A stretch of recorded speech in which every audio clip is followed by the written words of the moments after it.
یەکێ لە حرامکراوەکانی سەر پێغەمبەر و ئومەتی پێغەمبەری خوا صلی الله علیه وسلم دووکەڵە.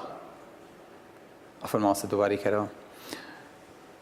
یەکێ لە حرامکراوەکانی سەر ئومەتی پێغەمبەری خوا صلی الله علیه وسلم کە نابێ بیکەن و بۆ تەندروستیان باش نییە خواردن و خواردنەوەی دووکەڵە.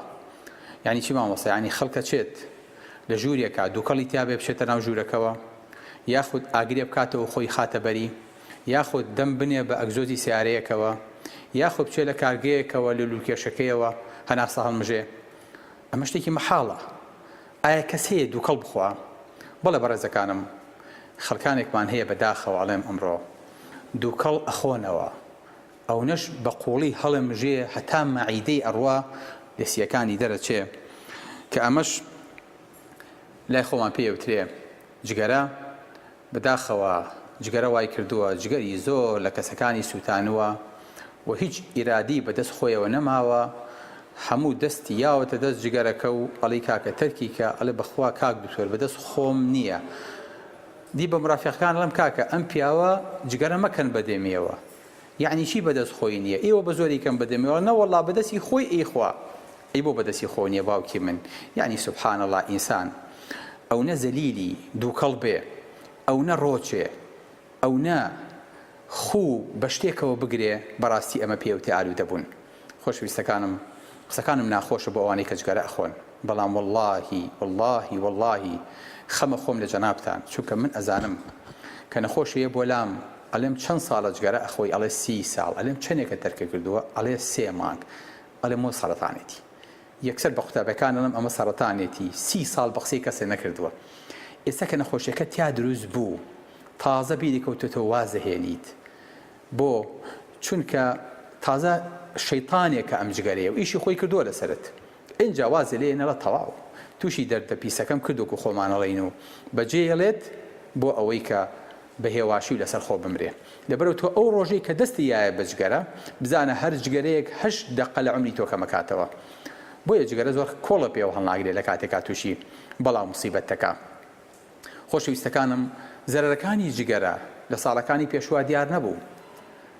لە 60ەکانە لە سا 70 دکتۆرەکانیشمان جگەرە خۆر بوون، بەڵام ئێستا فەزڵ بۆ خوا لە سا 1 بۆ لە سا 2 دکتۆر جگەرە ئەخوا، چونکە تێگەیشتوون زەرەر و زیانەکانی جگەرە چییە و خۆیان پێش نەخۆشەکانیان خۆیان لێگرتووە. با بزانین ئەم دووکەڵی کەم و تۆ هەڵێمژین چی تایە؟ بەڕێزەکانم، نیکۆتینی تایە. ئێوە زان نیکۆتین چییە؟ نیکۆتین مادەیەکە کە ئینسانی خوا یەکەم جار دڵی پەلەپەل پێیەکە، تۆزە زەختی بەرزەکاتەوە، وەکو ئەدرینالین ئیشەکە، تۆزی ئینسانەکە دڵی خۆشە بێ. بەڵام وای لێ دێت دوایی لە ئەخیرە جگەرە بە جگەرە داگیرسێنێ، بۆ چونکە تام لە خۆشیەکان ناکا. نابینن یەکەم جار کابرا بە جگەرەیە تێرەخوا ئیسراحەتەکە، بەڵام دوایی پاکەتێکی پێیە و 2 پاکەتە خوات، هێشتا ئیسراحەتی لێ ناکا هەر زیاتر. کەواتەمە جۆرێکە لە ئیدمان و جۆرێکە لە نەخۆشی ئینسانە بێ وا حاڵی بێ. ئەمە جۆرێکە لە بەڵا وەزاڵبوونی شەیطان بەسەر ئینسانە. نیکۆتین لە ماوەی 10 سانیەیە لە ڕێی دەمارەکانەوە ئەگاتە مێشک و ئینسان لە بیدایەتەوە هەست بە ئارامیەکە، دوایی هەست بە خمول و بێتاقەتیەکات و لە کۆڵێن هەبێتەوە. مادەیەکی ترکە لە ناو جگەرەیە هەیە، مادەی قەترانە. ئێوەزان قەتران چییە؟ قەتران پێوتێت تار، خۆیان پێڵین قیر. ئەو قیری کە لەسەر جادەکان پیانیت، تۆ ئیساکەێنە هەڵەسیت و ئەیمژیت و ئەیخۆیت و ئەیکیتە ناو سیەکانتەوە. تۆزێ قیر بێنە لە شتێکی سواغ بە، بزانە ئەو مادەیە چی لێکە. تۆ زانی بۆرەکانی هەناست دواتر کە ئەم قیرەتیا ئەمێنێتەوە بەچی دەرەچێ، بەچی لێ ئەبێتەوە، بەچی لە کۆڵتە بێتەوە. تۆ زانی ئەم مادەی قیریە بۆ مبید بەکارهێنرێ، یعنی مادەیەکی کوشندەیە، حەشەراتی پێ لە ناوبن، مێروی پێ لە ناوبن، فطریاتی پێ لە ناوبن. ئەکری ئینسان ئەمە بخوا مادەی لاستیک و تای لێ دروستەکەن. من نازانم ئینسان ئەگەر ئەمانی زانی هەستی مادەیە چەند زیان بەخشە، چۆن ئەتوانێت دەستی بۆ بەرێ. لە ژوورێکا تۆ ناتوانیت ئاگرێ بکەیتەوە، ئەڵەن کاکە یەکەم ئۆکسیدی کاربۆنی تیا زۆرە بێ. ئەزان یەکێک لە پێک هاتەکانی جگەرە یەکەم ئۆکسیدی کاربۆنە. ئەزان ئەوەی کە لە ئەگزۆزی سیارەیەتە دەرەوە، بۆیە ناتوانین ناو گەراجێکی داخراوە ئیشی پێ بکەی، یەکەم ئۆکسیدی کاربۆنە. ئێستا تۆ بۆ ڕەهاییە ئەینەی بەیدێمتەوە ئەی خۆیت چاوەڕێی هەموو شتێ بکە، نەخۆشی جگەرەخۆریە بۆ لای من ئەڵێ کاکتۆر نەخۆش نیم ئەڵێم ئێستا نەخۆش نی بەڵام وەڵڵاهی زەمانی بەیانی ناکەم نەڵی چوون بە لای دکتۆر عەبدوڵاحی دووتی هیچی نییە نازانم بەیانی چی لە بەسەر دێ بۆ ئینسانیش هەیە سەرەتانی غودەی هەیە بە زەمان بۆم نووسیوە تا 20 ساڵی تر من زەمان دەکەم سەیرە دوو جیاوازیەکە سەرەتانی هەیە زەمانم کردووە جگەرەخۆر و زەمانی ناکەم بۆ چونکە مادەی فۆرماڵدیهایدی تایە لەناو جگەرەیە کە ئێمە مردووی پێ تەحنیتەکەین و پێ تەشریحەکەین و خەیدنا ئەو مادەیەوە نێڵێ لاشەی هیچی لێبێ ئەو نە پیس و ئەو نە مادەکە تیژە لەسەر لاشە ئەمانیای تایە کە ئێمە حەمام و سەرایی پێ پاکەینەوە سیانی دیهایدرۆژینی تایە کە مێرولی پێیەکوژی کە لە کارگەکانی پلاستیک و لە کارگەکانی بۆیاخا بەکارهێنێ کادمیۆمی تایە کە مادەی پیلی لێ دروستەکرێ کە بەرگەکەشیەوە لەوەتە بە زەحمەت بتوانین دەسیتەوە بێگە بەرگەکە و لێکردێ بە مادەیەکی ژەهراوی ئەسیتۆنی تایە کە بۆیاخی پێلەکەیتەوە زەرنیخی تایە کە مادەی زەهری مشکە بۆ خاتری خوا ئەم هەموو مادەیە لێک تووتنە لێک دووکەڵا کۆ بێتەوە ئینسان چۆن جورئەتەکە سەیری کات چۆن جورئەتەکە لە ژوورەکەیە لەگەڵ خۆیان هەرداینێ کاکە واستە خواردنی بێنە بەڕێزەکانم خۆشەویستەکانم واللهی ئەمەی کە ئیستاکەنە ئەگوزەرێ واللهی کاری نەکردەیە واللهی مەقبول نییە بەخوا خۆشم بە تامەبارەزانم پێتان نەڵێم خۆ پێغەمبەری خوا صلی الله علیه و سلم لە سەدەمی ئەوا جگەرە نەبووە کە بیخوا بەڵام ئەمە حرامێکە مەفروزە ئێمە خەڵکی لێ ئاگادارکەینەوە گەنجانی لێ ئاگادارکەینەوە زۆر بە ڕەهایی کابرات زۆر پێی تەبیعیە لە جگەرە خۆرم باوکی من تۆگە بەتەمای بە جگەرە گەورە بی بە جگەرە لە پیاوە بچی ئەمە نیشانی پیاوەتی نییە ئەمە نیشانی بە هەدەردانی ماڵ و عەقڵ و سامان و سەحەت و هەموو شتێکە بۆیە تکام وایە ئەمە بێ بە دەرزێ بۆتان سەیری ئەو مادانەکەن کە لە جگەرەیە هەیە خۆزگاتان بینی بەڕاستی لێ تۆقەیت شتیواتان بینیوە ئەمە جگەرەیە بۆیە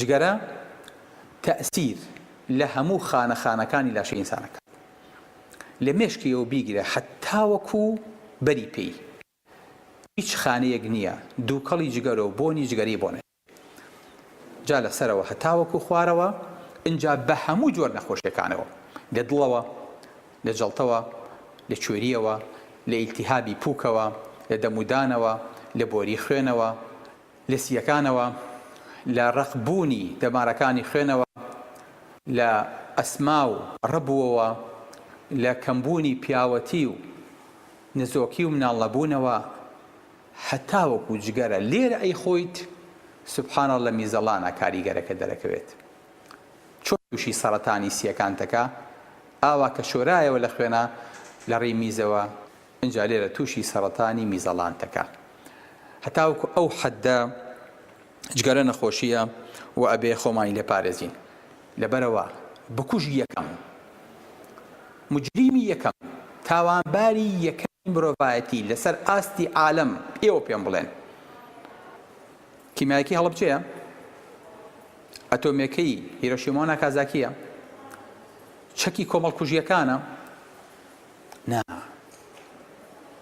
بەبێ منافس جگەرەی یەکەم بکوژی مرۆڤایەتیە هیچ منافسێکی نییە حەزەکەم بزانی هیچ ڕقەمێکیش نییە لە جگەرە بەنیوەش نزیک بێتەوە هەموو ڕقەمە قیاسەکانی شکانووە لەبەرەوە لە هەموو کتێبەکانی گینسایی بینیت خۆشەویستەکانم شتی ئەوە خراپ بێ شتی ئەوە بەڵا بێ شتی ئەوە قورس بێ لەسەر ژیانی ئینسان بە چ ڕوویەکەوە دەستی بۆ بە بە چ ڕوویەکەوە پەنای بۆ ئەبا والەی نزیکە بێتەوە ئەمانە بەسن لەسەر ئەمریکا و لەسەر بەریتانیا و لەسەر شوێنەکانی ترکراون کە هەمووی سوبحانە الله بینی جگەرە و بکوژی جگەرە و زیانەکانی جگەرە لە لوتکەیان خەڵکەکە لە مامۆستا من جگەرە ناخۆم ئەی چیە کێشی زەحمە نەبێ وەڵام مامۆستا من هی نەکێشم دیارە ئەوە قورسە ئەی کێشەیە ماشەڵڵا وەڵام من نێرگەلا کێشم منەظەمەی سەحی عالەمی ئەڵێ کێشانی نێرگەلە بۆ ماوەی 40 دقە یەکسانە بە هەڵکێشان و سووتاندنی 100 دانە جگەرە یعنی ئەوەندە زیانی نێرگەلە قورس و گرانە لەسەر ئینسان بۆ ئینسانە بێ ورد بێ لە کاتێکە ئەو مادەی ئەنێ بەدەمێەوە 300 دانە مادەی زیان بەخشی تایە کە زۆربەیان سەرەتان دروستەکان هەل لە نێرگەلەیە. WHO من ناڵێم ضرورە خۆشەویستەکانم ئاگامان لێ بێ جگەرەخۆر ئەگەر لێ ماوەسا کورە من وازم لە خۆم هێناوە دەستم لە خۆم شتووە حەزم لە ژیان نییە باوجان حەزی لە ژیان نییە خۆڕق لە مناڵەکانی نییە ڕق لە خێزانەکە نییە ڕق لە دەوروبەرە نییە ئەم دوو کەڵە خێرە ئەیکی بەسەریانە ئەمانە پێیان تێ پاسیف سمۆکر یعنی کابرایە بۆ لای من کەسێک دەکەم ئافرەتە تووشی سەرەتانی سیەکانی بووە سەرەتانی من بووە لەندا تۆ ئەخۆی لەنە بەخوا کاک تۆ قەتیش نەم خواردووە بەس مێردەکەم ئەخوا مێردەکەم ژوورەکە قاڭەیە ئەوە جگەرە ئەکێشێ بەڵێ سوبحان الله ئەمیش باجی مێردەکەیەدا نەک ئەوە منداڵێکی بچوو کە لەسکی دایکایەتی باوکەکە جگەرە ئەخوا ئەچێ بۆ دایکەکەی وەکو دەستی دوو هەڵێمژێتەوە مناڵەکە لە ناو سکی دایکیە سێبارە باجەکەدا بزان ئیشەکە چەند قورسە چەند وردە وا بێت چەند وریایی بین تو خوایە من لە ئەخیرایەک پرسیارەکەم ئەڵەمە کە دوژمنێکی باوکشتەمان هەبێ داژیکەرێکمان هەبێ خەڵکێکمان هەبێ دوژمنێکمان هەبێ داژیکەرێکمان هەبێ زۆری لە کوشت بین ئێستش بمانەوێ ئێمە دەست خینەوە ناو دەستی و تەعاملی لەگەڵا بکەین ئێوە زانن بە هەموو بەعس کاڵین کوردی ئەنفال کرد و کوردی کوشت و کیمیایی پیا کرد هەتا ئێستاکەنا بە 1/100 جگەری لێ نەکوشتوین ئەزانن بەحسی ڕۆی و جارێکی لامان ناکوژێتەوە بەڵام جگەرە ڕۆژانە ئێمە نەوەکانی داهات تووشمانە کوژێ ئەگەر دەست نەگرینەوە و دەستی ئەوانش نەگرین کە مامەڵا بەم مادە قێزەوەنەوە ئەکەن بۆ یەتکام وایە بە خۆداچوونەوەیەک لە ناخەوە دەست پێ بکە بۆ ئەوەی کە پێش ئەوەی کە ئەو بمان کوژێ ئێمە دەستبەرداری بین و وازی لەبێنین و فڕی بین کە جارێکی تر هەڵی نەگرینەوە. سلام علیکم وەرەحمەتوڵڵاهی وبەرەکاتوه.